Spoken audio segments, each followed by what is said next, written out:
Hi guys, I'm Rolene Marks. This is the Israel Brief from down under in Sydney, Australia. Now I tried to record it this time because I want to get the sunset that is happening in the background. Absolutely beautiful. This has to be one of the most beautiful cities in the world, and it's such an honor to be here for the WITSA Australia Annual General Meeting. But as always, the Israel Brief is brought to you in partnership with Lay of the Land, and we take a look at those top stories making headlines in Israel. So let's get right to it. I'm slowly recovering from that jet lag. Guys, jet lag, not a joke. So let's take a look at the top stories. It is day 586. We still have 58 hostages that remain in Hamas and other terror faction captivity. We want them home now. We are fast heading to that 600-day mark. So let's start in Gaza, and the IDF has reportedly tried to assassinate Hamas leader Mohammed Sinwar.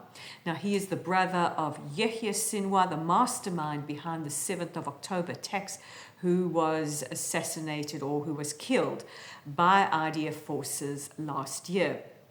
Now, according to sources, we might have used a bunker buster to try and eliminate Sinwar, who was hiding very close to the European hospital. If you don't know, if you aren't aware, Gaza has about 36 hospitals in that small, very concentrated area. More than some countries as big as probably Syria or Saudi Arabia. Isn't that interesting? Anyway, Israel did not inform the US that we were going to strike Sinwar because it was more of an opportunistic attack, that the opportunity presented itself and there was no time while President Trump is on a bilateral visit to the region. He's in Saudi Arabia at the moment, for Israel to alert the Americans. Meanwhile, there are forensic tests underway to ensure and confirm that the person indeed assassinated was 100% Mohammed Sinwar. An earthquake of about 6.3 on the Richter scale occurred about 83 kilometers under the ground, just off Greece and Crete, and Israelis reported feeling the earth shake as far as central Israel. The tremors were measuring over about 4.3 on the Richter scale. And what many people don't know is that Israel is very close to a fault line. And like other countries around the world, we are also preparing for the big one. The Israeli Defense Forces Arabic spokesperson Avichai Adrei has given evacuation warnings to ports in Yemen. This follows 2 ballistic missiles fired by the Houthis towards central Israel in the last 24 hours.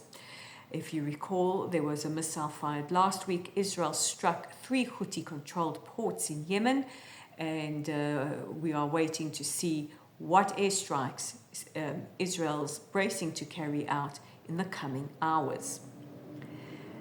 And finally, Israel's ambassador to the United Nations, Danny Danon, in a discussion at the UN Security Council on humanitarian aid, has said, now hear this, he said, internalize this, aid will not get to Hamas.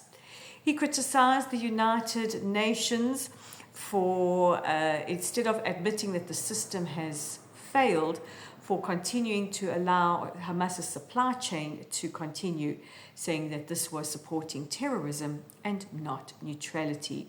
There has been a lot of criticism leveled at Israel and accusations of starvation.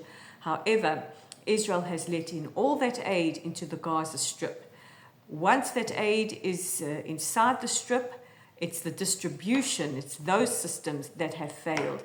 Meanwhile, we have seen those images of trucks of aid, of pallets of aid waiting to be collected, and we've seen how much discarded aid has been thrown away in Gaza, including a massive, I don't know if you would call it a skip, but a massive container filled with frozen chickens. So I really advocate for you all out there to research the IDF's Kogat unit. They are updating all the time on humanitarian aid. Get the facts for yourself. Don't rely on the mainstream media who are pushing their own agenda.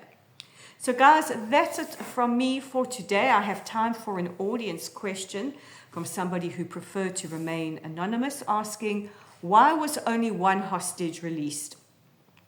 Well, the last hostage that was released was the last living American hostage, Edan Alexander, who was taken captive on the 7th of October.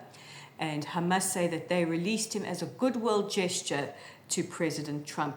Now, we don't know what has been negotiated behind the scenes, but we know that the Trump administration was pushing hard and is continuing to push hard for all of our hostages to be released. The special envoy for the Middle East, Steve Witkoff, has said that this is the primary goal, without exception, for all of the hostages to be released. But Edan from Hamas was seen as a goodwill gesture.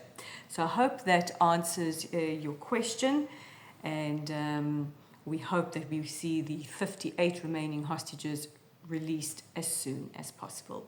So guys, that's it from me for today. Please don't forget to check out our website at www.layoftheland.online. Our Facebook page is at Lottel's site. Our YouTube channel is right here at the Israel Brief. We are on Instagram this week at Raleen_Marks. We're not on LinkedIn this week, but we'll be back when I'm back in Israel. And we're on X at Lay of the Land 5. So enjoy the sunset. I certainly am. And guys, have a wonderful rest of your day. God bless you, and I will see you again tomorrow.